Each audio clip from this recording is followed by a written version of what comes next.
वर्ष 1880 में 31 जुलाई को उत्तर प्रदेश के ऐतिहासिक वाराणसी नगर से कुछ ही किलोमीटर की दूरी पर स्थित लम्ही नाम के छोटे से गांव में माता आनंदी देवी ने अपनी कोख से एक बेटा जना और पिता अजायब राय ने उसका नाम धनपत राय रखा। तब शायद ही किसी ने सोचा होगा कि एक दिन वह न सिर्फ कलम का सिपाही बल्कि हिंदी कथा साहित्य का पितामह भी बन जाएगा। जानकारों के अनुसार हिंदी साहित्य की सेवा तो खुद धनपत राय का भी पहला प्यार नहीं था। वह वकील बनना चाहते थे। फिर भी वह कैसे पहले नवाब राय, फिर प्रेमचंद और उसके बाद मुंशी प्रेमचंद व उपन्यास सम्राट बने, इसकी दास्तां उतनी ही अनूठी है जितनी उसकी कहानियां या उपन्यास। शायद धनपत राय को पिता का दिया या नाम पसंद नहीं था, या वह नहीं चाहते थे कि देश पर गुलामी थोपने वाली तत्कालीन गोरी सरकार उसके प्रतिरोधी तेवर से खफा हो, इसलिए उन्होंने नवाब राय नाम लिया। पर 1909 में गोरी सरकार ने कानपुर के जमाना प्रेस से छपा उसका सोजे वतन नामक कहानी संग्रह प्रकाशित होते ही जब्त कर लिया। तो उर्दू के जमाना के संपादक मुंशी दया नारायण निगम ने उन्हें सुझाया कि वह प्रेमचंद नाम से साहित्य सृजन करे। प्रेमचंद के मुंशी प्रेमचंद में बदलने को लेकर जितनी मुंह उतनी बातें होती रही है। मुंशी ना तो अर्जित या विरासत में प्राप्त उपाधि थी, ना ही उपनाम। एक दौर में प्रेमचंद अध्यापक हुआ करते थे, इसलिए एक कयास यह था कि उन्हें इसी कारण मुंशी कहा जाता है। पर बाद में यह वैसे ही गलत सिद्ध हुआ जैसे यह कयास कि चूंकि उनके पिता डाकघर में मुंशी थे तो उनके वारिस के तौर पर प्रेमचंद भी मुंशी हो गए।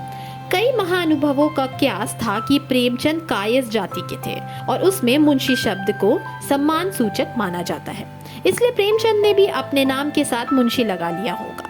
लेकिन उनके सुपुत्र अमृत राय ने उनके अनुसार प्रेमचंद ने खुद अपने नाम के आगे कभी मुंशी नहीं लगाया।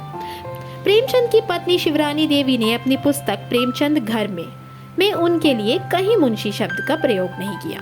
प्रकाशकों ने उनकी कृतियां पर भी श्री प्रेमचंद जी, श्रीयुत प्रेमचंद, उपन्यास सम्राट प्रेमचंद, प्रेमचंद, श्रीमान प्रेमचंद जी आदि नाम ही छापे हैं, उन्हें मुंशी नहीं बनाया। दरअसल प्रेमचंद को मुंशी बनाने में उनके द्वारा संपादित पत्र हंस की भूमिका रही है। पत्र में 2 सह संपादक थे, कन्हैया लाल मुंशी व प्रेमचंद। कई अंकों में प्रेमचंद के नाम से पहले कन्हैया लाल मुंशी के पूरे नाम के बजाय महज मुंशी छापा रहता था। मुंशी फिर कॉमा फिर प्रेमचंद, लेकिन कई बार छापे की गलती से कॉमा छपने से रह जाता था। कई बार पाठक मुंशी व प्रेमचंद को एक समझ लेते थे। इसके चलते धीरे धीरे वह मुंशी प्रेमचंद बन गए। प्रेमचंद का उपन्यास सम्राट बनने के पीछे का वाक्य भी दिलचस्प है। कलकत्ता के वणिक प्रेस के मालिक महावीर प्रसाद प्रेमचंद से बहुत प्रभावित थे। जैसे ही उनका कोई नया उपन्यास आता, उसे बंगला साहित्यकार शरद चंद्र को पढ़ने दे देते थे। एक दिन वे शरद चंद्र के घर गए तो देखा कि उन्होंने प्रेमचंद के एक उपन्यास के एक पृष्ठ पर उपन्यास सम्राट लिख रखा है। उन्होंने झट से उसे लपक लिया और प्रेमचंद को उपन्यास सम्राट बना डाला। प्रेमचंद उन दिनों बादशाह भी हुआ करते थे, जब शिक्षा विभाग में नौकरी करते थे। उनके डिप्टी इंस्पेक्टर रहते एक इंस्पेक्टर उनके तैनाती वाले स्कूल का निरीक्षण करने आया। अगले दिन प्रेमचंद अपने घर में कुर्सी पर बैठे थे, तभी सामने से इंस्पेक्टर की गाड़ी निकली। आंखें मिली तो इंस्पेक्टर को लगा कि वह उसके सम्मान में कुर्सी से उठेंगे और अभिवादन करेंगे, पर वे हिले तक नहीं। इंस्पेक्टर यह बर्दाश्त नहीं कर पाया। उसने अर्दली भेजकर उन्हें तलब किया।